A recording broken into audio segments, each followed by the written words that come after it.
a simple question. Why not just take a knee there?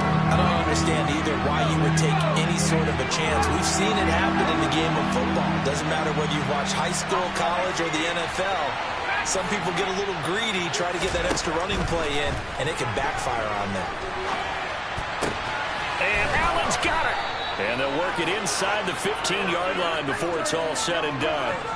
It'll go as a gain of 12, and that should just about wrap this one up.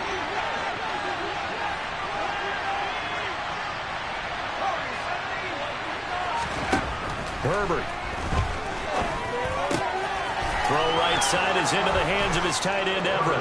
And he takes it in for the score on the game's final play, so it doesn't affect the outcome, but a little whipped cream on top to their ending. Or as our friends in Bayou Country would say, that's a little lagniappe, a little extra on top.